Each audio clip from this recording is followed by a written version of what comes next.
Hai Pauls, pada video ini kita akan membahas tenses yang pertama, yaitu tentang simple present tense. Simple present tense, itu yang pertama kita lihat adalah fungsinya. Apa sih sebetulnya fungsi dari simple present tense itu? Fungsi dari simple present tense yaitu untuk menyatakan kebiasaan atau menceritakan kebiasaan kita sehari-hari. Menceritakan kebiasaan kita sehari-hari, kegiatan rutinitas yang sering kita lakukan setiap hari. Atau bisa juga kita gunakan untuk menceritakan sebuah fakta, kemudian keadaan yang tetap. Kemudian yang kedua, rumus dari simple present tense. Rumus dari simple present tense yaitu subjek. Ya, di sini kita bisa lihat subjeknya. Kemudian kita tambahkan kata kerja pertama. Ya, kemudian kita tambahkan s atau is pada kata kerja tersebut.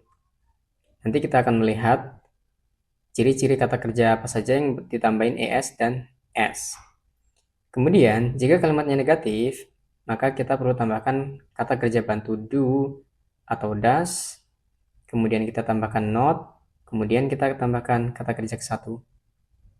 Kemudian jika kalimatnya interrogatif atau kalimat pertanyaan, maka mudah sekali kita hanya meletakkan do atau does itu di awal kalimat. Kemudian kita tuliskan subjeknya dan kata kerjanya. Jangan lupa kita tambahkan question mark atau tanda tanya, karena ini merupakan kalimat pertanyaan. Kita sekarang akan melihat contohnya. Sebelum kita lihat contohnya, coba kita akan pahami dalam kotak biru ini. Kata kerja yang ditambah es adalah kata kerja yang berakhiran o, ch, x, ss, sh. Sekarang kita akan lihat contohnya. Salah satu contoh kata kerja yang berakhiran o yaitu go. Nah, maka kalau akhirannya o seperti ini, kita tambahkan es, jadinya goes. Kemudian ada akhiran kata kerja ch, menjadi watches. Kemudian ada lagi yang berakhiran x, yaitu kata kerja fix, artinya memperbaiki. Di mana kita tambahkan es, jadinya fixes. Setelah itu ada kata kerja pass, berakhiran ss, jadinya passes. Kemudian kata kerja berakhiran sh menjadi washes, mencuci. Jadi, kalau ada kata kerja yang berakhiran o, ch, x, ss, sh, maka kita perlu tambahkan es. Selain yang berakhiran ini, maka kita tambahkan yang s tadi. Oke. Nah, sekarang kita akan lihat contohnya. Jika kalimatnya positif, kita akan lihat contohnya, yaitu she reads books. She reads books. Kita lihat, she reads books. Dia membaca buku. Teman-teman, jika subjeknya itu she, he, it, atau dia perempuan, orang ketiga tunggal, atau misalkan lagi di sini Reno, ya, Andi misalkan. Nah, maka ini kata kerjanya perlu kita tambahkan s atau es. Seperti contoh di sini she, dia perempuan. Maka kata kerjanya tambahin s. Oke, itu kalimatnya yang positif. Jika kalimatnya negatif, kita lihat she does not read books. Nah, kita tambahkan does. She does not read books, atau kita singkat she doesn't read books. Kenapa di sini kata kerjanya tidak perlu tambahin s? Karena sudah ada does.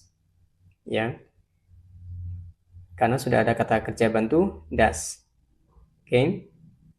Nah, kata kerja does ini teman-teman digunakan untuk subjek she, he, it. Nah, sama nih di sini she, maka menggunakan does. Terus bagaimana kalimatnya jika kalimatnya interrogatif atau kalimat pertanyaan? Does she read books? Apakah dia membaca buku-buku itu? Does she read books every day? Oke. Nah, ini kita perlu meletakkan does di awal kalimat. Kita tulis does-nya, kemudian kita tambahkan subjeknya di sini. Kemudian jawabannya antara yes, kalau iya, yes she does. Kalau tidak, no, she does not. Atau saya singkat saja doesn't. No, she doesn't. Oke. Nah, di sini ada catatannya, teman-teman. Kalau dia subjeknya she, he, it, maka kita gunakan does. Kalau mereka subjeknya they, we, you, I, maka gunakan do. Nah, jadi di dalam tenses present tense ini, simple present tense ini, ada beberapa penunjuk waktu atau time signal yang bisa kita kenali. Ya, yaitu misalkan di sini ada everyday, setiap hari, usually biasanya, often sering, sometimes kadang-kadang, seldom jarang, rarely jarang, never jarang. Nah, gimana sih tips triknya biar kita tahu bahwa tenses ini adalah tenses simple present tense di dalam sebuah soal? Biasanya di dalam sebuah soal itu ada beberapa time signal atau penanda waktu yang menunjukkan kalimatnya itu adalah kalimat present tense. Jadi kita harus jeli melihat ya, misalkan ada everyday, usually, often, sometimes, seldom, rarely, never, dan masih banyak yang lainnya sebetulnya. Nah, kalau misalkan ada ciri-ciri penanda waktu yang simple present tense, berarti itu tenses adalah simple present tense. Bagaimana, Pals? Saya harap bisa dipahami ya. Nah, jika misalkan teman-teman sudah paham, silakan kerjakan latihan soalnya. Oke, jika tidak ada, bila ada pertanyaan, silakan chat di nomor WhatsApp saya. Terima kasih, Pals. Berikutlah penjelasan tentang simple present tense. Oh ya, satu lagi. Tadi kalau kita lihat bahwasannya simple present tense itu kan untuk menceritakan aktivitas sehari-hari ya. Kemudian bisa juga kita gunakan untuk menceritakan fakta. Nah, sekarang contohnya untuk menceritakan fakta, teman-teman. Untuk menceritakan fakta, contohnya seperti ini. Kita cukup menggunakan to be ya, is, am, are. Nah, karena ini to be ini bentuknya present ya, kata kerja pertama, verb 1. Misalkan saya ingin menceritakan sebuah fakta. Contohnya seperti ini. Misalkan the sun rise in the east. Ini teman-teman, matahari terbit di bagian timur. Ya, contoh lagi misalkan the sun set. Ya, ini the sun rises ya, ada s-nya, rises, karena kan mataharinya terbit. Oke, the sun sets in the west. Nah, ini selanjutnya, matahari tenggelam di arah barat. Nah, ini merupakan salah satu contoh simple present tense untuk menceritakan fakta atau sesuatu yang benar. Misalkan contohnya lagi adalah ketika kalian menceritakan nama kalian. Misalkan my name is Purwanto misalkan. Nah, karena nama saya itu kan Purwanto, jadi ini sebuah fakta. My name is Purwanto.